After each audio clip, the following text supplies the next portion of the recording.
What is up, all my hope healers and hope dealers? Welcome to my YouTube channel, my PhD, my prison history diploma. My name is Kim. I did 10 years and 8 months in Florida Department of Corrections, and I've been out for over 15 years now. So today I want to do a video to dive deeper into freedom. So I was thinking about it, and I was thinking about, like, during my incarceration, how it amazes me every time I do one of these videos how much I learned during my incarceration that is extremely relevant and useful to my life today. So I ended up putting those tools down because I thought those tools were just for incarceration. And I'm going to highlight a few things. So, for example, having boundaries. I think that's something huge that I started lacking in my life. I started lacking boundaries because I started, when I got out of incarceration, I'll be very honest with y'all, I was super excited to take a step back from being that person that had to have not so much boundaries, but I would say a very tough shell. So when I got out of my incarceration, I was excited to put that shell down, but I put it down to a place where I just didn't even really hold on to my boundaries. Even though something didn't feel right, and people pushed me to release that boundary that I would initially set, and it didn't feel good to release that boundary. I just thought that it was the nice thing to do, the right thing to do. But at the end of the day, it was hurting me. It wasn't the right thing to do for me. And so that's one lesson. Another thing, boundaries are super important. Another thing is at the end of my sentence, it didn't happen so much in the beginning because I felt like I had to, and actually you do, I felt like I had to build my reputation up to be a very tough person. So communication with my friends was amazing. However, if somebody had a disagreement with me, there was no communicating. I mean, I just had to step up to plate, and it was just filled with anger. And then as time went on, I was learning how to communicate with my peers in such a way where it wouldn't lead into a physical altercation. At the end of my incarceration, I would say my last 3 to 4 years, I learned how to communicate because I valued my gain time so much, which is my good time off my sentence. At the end of my sentence, that I started learning how to communicate with my peers in a way where it wouldn't lead to a physical altercation. I actually learned how to diffuse anger. And I learned how to have conversations and disagreements with people with a lot of love in my heart and a lot of understanding that people have different perceptions. That's another tool that I learned. Now, my greatest tool that I firmly believe that I learned, that I dropped off when I got in the free world, was freedom of mind. And I'm going to speak upon that today. So during my incarceration, it was such a big deal for me to have freedom of mind. So I used to always say, there were a lot of nasty officers there. A lot of officers that love to talk smack to somebody because they know that you can't do anything to respond to their negative words, right? So an officer, they can come up to you and call you a POS all day long. And, I don't want to say you had to take it like a champ, but you certainly couldn't go like, well, you're a piece of POS too. If you valued your gain time and you didn't want to go to solitary confinement, because that's an automatic 30-day solitary confinement when you're disrespectful to a correction officer. Now, am I going to tell you I was perfect? No. My first 5 years during my incarceration, if a correction officer talked smack to me, they were getting that smack right on back, and then I would end up in solitary confinement and they would end up the winner. Well, kind of, because I'll be honest with you, solitary confinement, I used to actually take that time and make it useful for me and really just dive deep into myself, because in solitary confinement, you have 0 distractions. 0. It is just you with you in 4 tiny little walls, a tiny little toilet, and a tiny little sink. And you got to shower 3 times a week.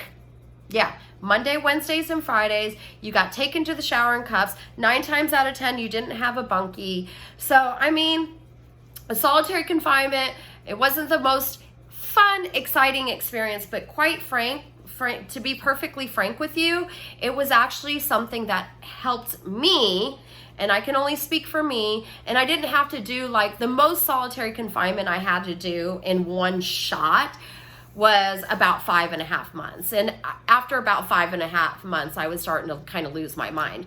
But you know, if I did 30-day stretches in solitary confinement, let's say, you know, once or twice a year, I almost welcomed those 30 days of solitary confinement. So with that being said, I would tell you that freedom of the mind is the most important tool that I learned during my incarceration. So I want to dive into the fact of how I ended up where I'm currently located.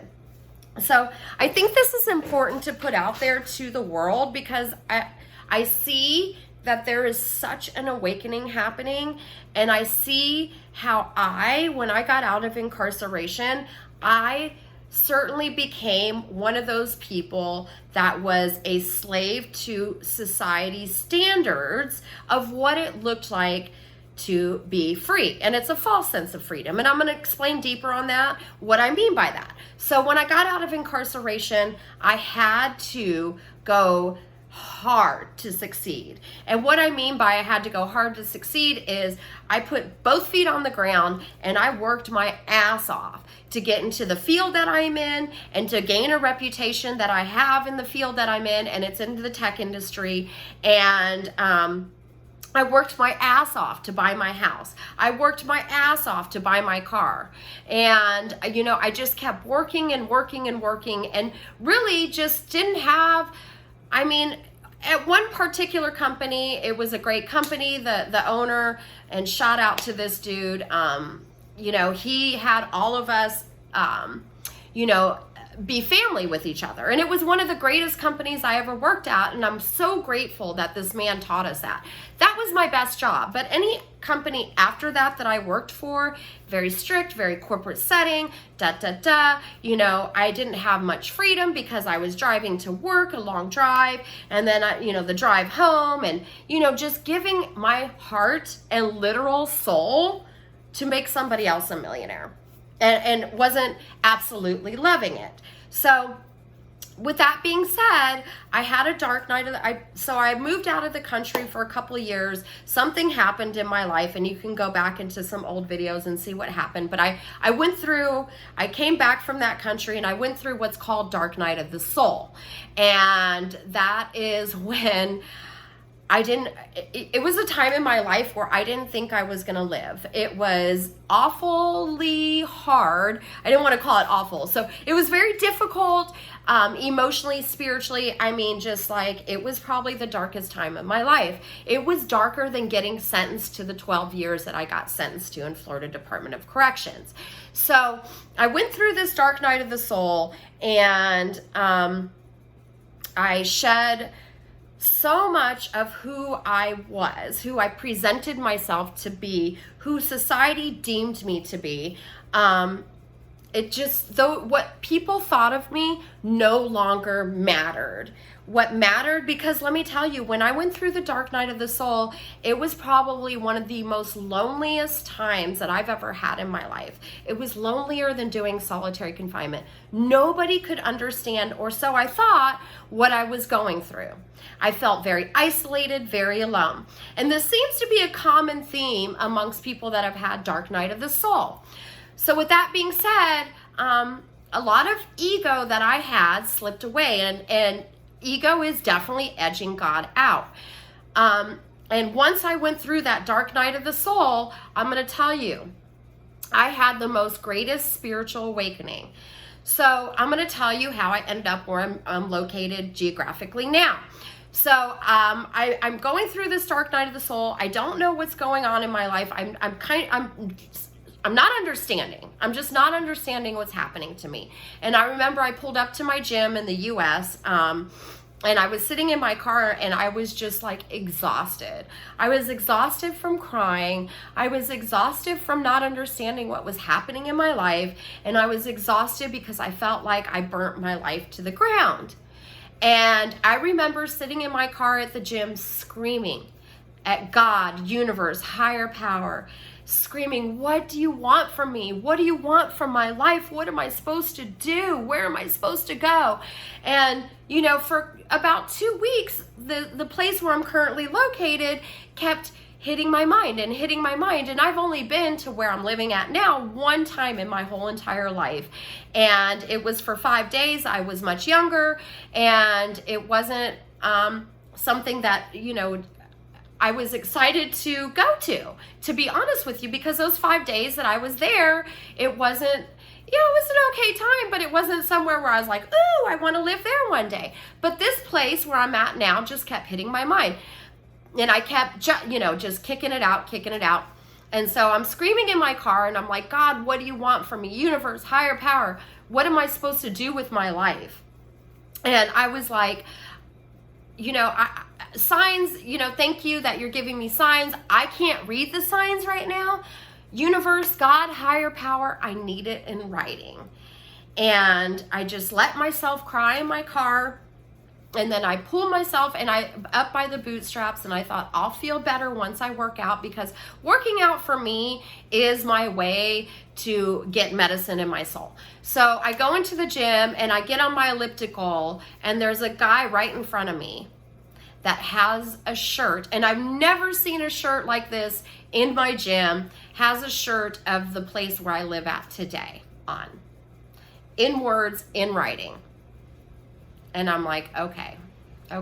Now, the universe decided, God, higher power, to put an exclamation point on where I'm supposed to go. So I get done working out, I go home, I grab Teddy, and I'm like, I'm gonna go hang out at the river with my dog, connect with nature. So I'm driving and a car cuts me off. And you know, I don't get angry anymore when people cut me off. If somebody else is in a rush, that's on them. It doesn't affect me. But this car cut me off, and I look up at the license plate, and the license plate is from another country in the state of the city that I live at now. And I've never seen that license plate in Austin, Texas, which is where I used to live. And so that was the exclamation point.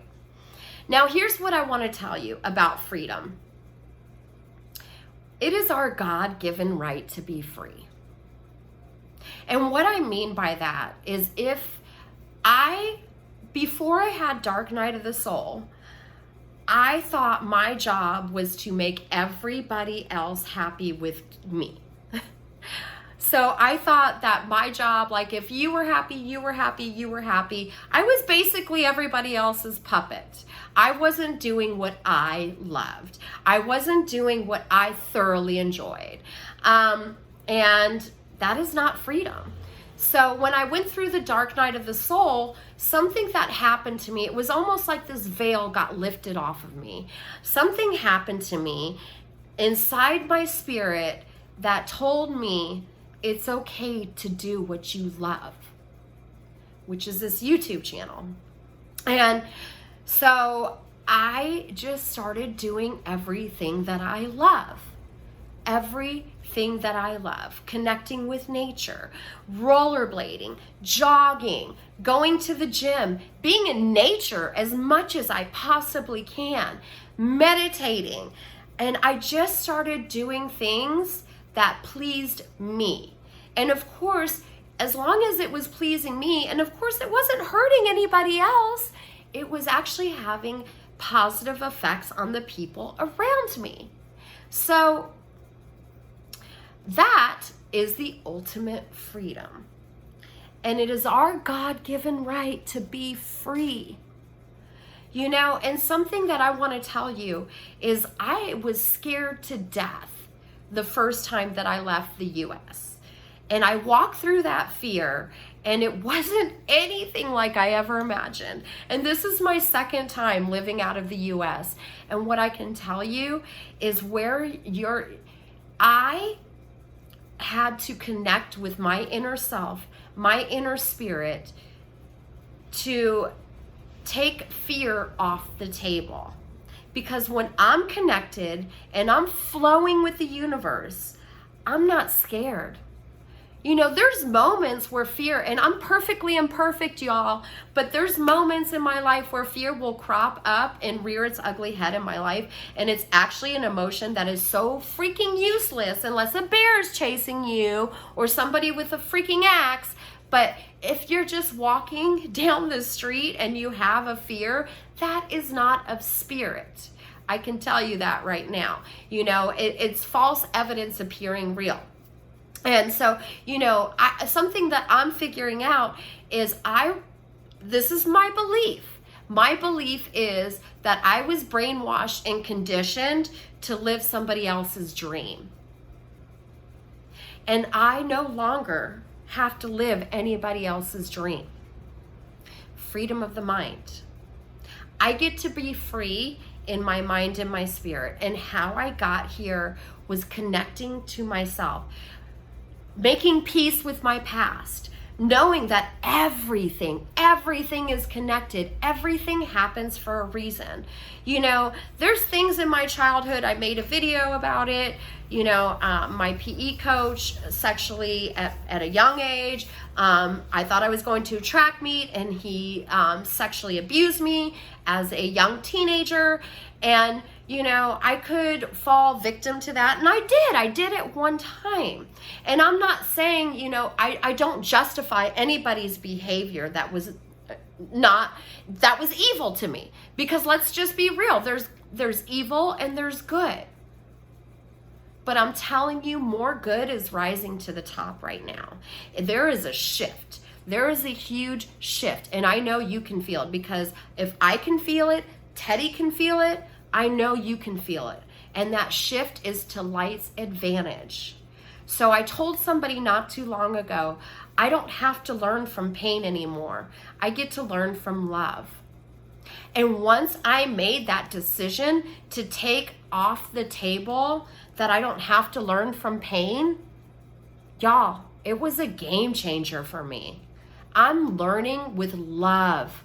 The universe, spirit, God, higher power, that we are in. I believe I am in the classroom of life. And I used to think the only way that I could learn was through pain. You know, I learned my lesson because, the stove is hot. I'm going to put my hand on the stove. Oh, it's hot. That's how I learned that the stove is hot, not to put my hand there. But, you know, think about it. If your mom lovingly tells you, baby, don't put your hand on the stove is hot, and she does it with love, I'm inclined to listen to that as well. Think about it. So what I've discovered is freedom of the mind and connecting to the universe. There is good, orderly direction everywhere I go, all the way down to where I live, where I go, who I talk to. The other day I was at a pizza place sitting down by myself with my dog, and I was just thinking about how amazing it is to meet spiritual people. And it's because I changed who I was inside. I no longer was going by society's standards of religion, which is, you know, I was taught my whole life that I had to worship somebody else's God. Well, what I've learned, and this is for me, it may not be for everybody, but I hope you do learn this. What I've learned is spirit lives within me. And my greatest guidance is spirit, which lives within me. And let me tell you guys something. I know when something is right.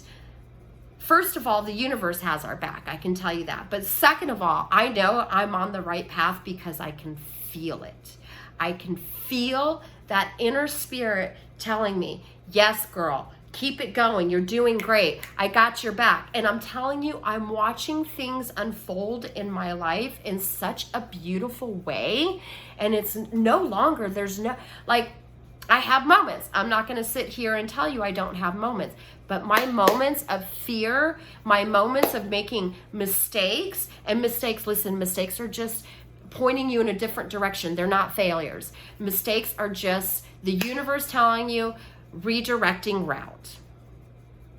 So with that being said, all my hope healers and hope dealers, I'm here to tell you, freedom is our God-given right.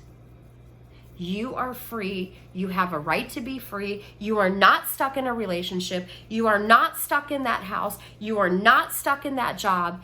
You can and you will, if you choose to take action, you can and you will do anything that you're passionate about. You have a right to be free, and you have a right to love your life. If I have that right to love my life, you have that right to love your life. It's just a matter of taking action. One of my biggest action steps was writing in a journal. It's still an action step that I take to this very day. My journal sits next to my bed and I write in it, but not only do I write in it, I go back and I read what I wrote.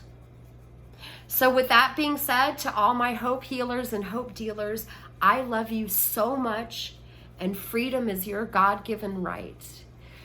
And it is our job, the ripple effect, to spread love and light. If I reach one person and then that one person tells another person and another person tells another person, just like when you throw a rock into a lake, any type of body of water, which is energy, you see the ripples go out, go out, go out. That is what's happening right now. There is a ripple effect of light, and the light and spirit lives within you. So with that being said, to all my hope healers and hope dealers, I love you guys so much. And it is your God-given right to have the ultimate freedom. Take action.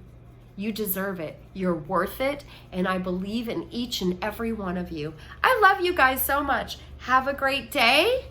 And thank you so much for being here.